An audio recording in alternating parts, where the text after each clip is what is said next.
Great to have you along for the ride. Thanks a lot for stopping by. Really glad to have this young lady back. It's Ruthie Bloom. She's from JNS, the Jewish News Syndicate, and she's a great host. She's a great contributor. She's on my show all the time, educating us about stuff. It's Ruthie Bloom. Ruthie, how are you? Good to see you. I'm great, especially since you always call me young lady, so Well, that's always a great start. well, to me, you're very young. I want to talk about something. I bring your name up all the time. Doesn't matter if I'm talking to somebody from the administration, somebody who's a war veteran, somebody who just whatever it happens to be. I bring this up all the time that you educated me that ceasefire is bad. Ceasefire is a bad term. It's not a good term. It's not a positive term. It doesn't mean the war is won. It doesn't mean the war is over. It just means that we stop fighting for a while. And frankly, on October 7th, a year and a half ago now, we had a ceasefire that was broken as usual by the bad guys. So we're talking now about a new outline for a ceasefire. That can't make you very happy. No, it doesn't make me very happy. Again, I always prefer to replace the word ceasefire with the word victory over one's enemies. Yes. Now, it's not always clear, and especially when you're fighting terrorist organizations, it's not like, World War II. It's not like beating countries and regular armies. I grant you that. However, in this particular case, what we're doing is Israel, when I say we, and the West, fighting Iran, basically. Yeah. Every single conflict right now going on in the Middle East is really the head of the octopus is Iran. So what I'd like to say now is that this right now, what's being negotiated is something that is being called a ceasefire hostage release deal. Right. Now, first of all, take into account that every report on this is based on anonymous sources, many of whom are being quoted in the Saudi media. Right. Okay. So let's take them all with a grain of salt, since nobody official has said anything, number one. Number two, if you really read these reports, it's basically a negotiation between the United States, Israel, and Qatar, and also Egypt, sort of on the side there. You don't really hear Hamas involved in it, and any quotes, so to speak, from Hamas are very vague. It's like Hamas sent a text message to whom? Right. Where? How do we Right. know that?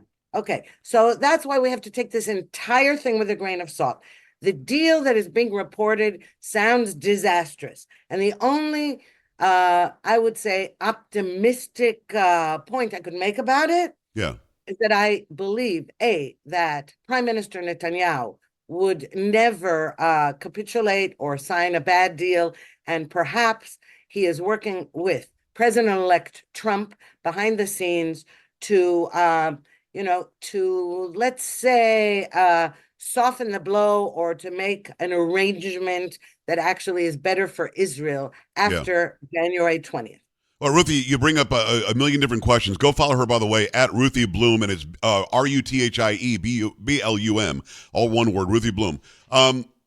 Are they calling it a ceasefire to make the bad guys feel better about the end, about losing? Because again, they're calling it something almost to appease those who are the aggressors. Let's not call it that. Let's say Israel wins the war if this, and this happen. I mean, doesn't that make better sense? Of course it does. And it's really terrible. And I'll tell you something. I believe truly that had the Biden administration, it had President Joe Biden been more like President-elect Trump in his, let's say, public statements to Hamas, that the whole situation would have been different. I mean, President Trump has said now several times, if those hostages aren't released, all hell will break loose, Right. right? He said that in various Very forms direct. Yeah. about 4 times so far. Now, imagine if on October 7th, 2023, President Biden had gotten up and announced to the world, to Iran, to Hamas, to Hezbollah, to all of Iran's proxies, not only about the hostages, about everything. You capitulate, you return those hostages, or all hell will break loose, because we are the United States of America. We are king of the jungle, and you better do what we say, or we will deny you of funds. We will send troops where necessary, or not, or we will at least Right. allow Israel's troops to do what is necessary. But instead, President Biden from day one began to say, be careful not to kill too many people. Make sure to have humanitarian aid go flowing into Gaza. I mean, all he did was signal to Hamas that there was daylight between Washington and Jerusalem. Well, it's as if he was trying to play both sides, which never makes any sense. Let's build a $300 million pier that doesn't work. Let's send over so-called humanitarian aid that was always stolen by Hamas, and the people who needed it didn't get it. And something you said right at the beginning of the interview really jumped out at me. Ruthie, we're taking the word of Hamas. It would be like saying the Nazi news service in World War II was telling the truth, which of course it wasn't. It's like saying Baghdad Bob, when we rolled into Iraq, was telling the truth that the Americans weren't there, when of course they were. So why give any credence at all to that side? And who can we trust when it comes to information? We trust Israel, I get it. But who do we trust on the other side, if anyone, that we're getting true numbers of casualties, that we're getting true numbers of hostages that are still alive, that they really will, adhere to a so-called ceasefire? Who do we believe? You can't trust any of these people. You can trust Israel, but even Israel has limited information. Yeah. Let's put it this way. If Israel says, based on our intelligence and DNA and various, based on IDF soldiers in the field, we assume that a certain number of hostages is alive or is dead. You can trust that. And by the way, Israel has never given an exact number because we don't know. Right. Anything Hamas says, anything the New York Times says, anything the Wall Street Journal's news pages say, not the opinion, news pages, anything reported by CNN, anything reported by the UN, the Gaza Health Ministry, all lies, all. All right. So you cannot trust them. But what must be clear right now is that something is in the works. And even on Israel's side, and how we know that is not because of anonymous reports. We know that because Prime Minister Netanyahu dispatched a delegation to Doha in Qatar, including with the head of the Mossad, the high intelligence agency. Right. And so we know there's something going on. But so far, Hamas, every demand that Hamas has not relinquished is something Israel can't accept. So I'm not quite sure how this is going to play out and why everyone is saying that by tomorrow morning we're going to know something, or by January 20th we'll have some hostages released. Don't get me wrong. I pray the hostages are released, of course. But if only a few of them are released, and then what do you do? What if Hamas says, okay, we said we'd give you 33, but here are 10, and we're not giving you, we don't know where the rest are. Then what do we do? Well, it's all the leverage they have. I mean, you're right. What do they do? They want to do that, but if they take Trump at his word and Netanyahu working with Trump at their word, they're going to have to give them up, or else it's going to be hell to pay. It's Ruthie Bloom, co-host of Israel Undiplomatic over on JNS TV, also senior contributing editor at JNS. Go follow her at Ruthie Bloom over on X. Let's talk about Gaza specifically. I remember getting into politics when I was about 10, 11 years old. I remember paying close attention to Jimmy Carter running for president. And I remember when the peace deals were happening with Egypt and Israel, and that Carter was the guy who was bringing them together. Although it turns out later in life, Carter didn't like the Jews at all, I don't think. But having said all of that, back then in the late 70s, I recall just my memory that I believe Egypt was offered Gaza and didn't want it and said, no, you take it. Nobody wanted Gaza. Now, those people there ancestrally are either Jordanian or they're Egyptian. They're not Palestinians. They're certainly not Philistine from the Bible. They're not related at all to them. So what happens to Gaza now? Does Israel take it for a time? Do they say, hey, Egypt, you take it. We don't want this thing. Nobody seems to want this beautiful strip of land because of its history of murder and blood. What do you do with it? Well, that's an excellent point. And I'll tell you, when you're talking about the Palestinians, or those who call themselves Palestinians, they're Arabs of Israel and also other places in the Middle East who call themselves Palestinians and demand a state, etc. But I was going to say, notice, by the way, speaking of Egypt, and I'll mention something about Jimmy Carter in a moment. Sure. Notice that while the entire world is weeping crocodile tears, for some rightly and some not rightly, for the civilians in Gaza. Did you notice that Gaza has a border with Egypt, and Egypt would not take in a single Gazan? Yes. not for medical treatment, not for any humanitarian And, purposes. and by the way, I'll add this: the Egyptian president said we're not going to take any of them, and he's married to a Exactly. Palestinian. So the whole thing, what is going on with that? What are they afraid of? The Palestinians? Do they just hate them? Who are they? What again? Ancestrally, if we check their DNA, many of them are Egyptian. So what's the problem?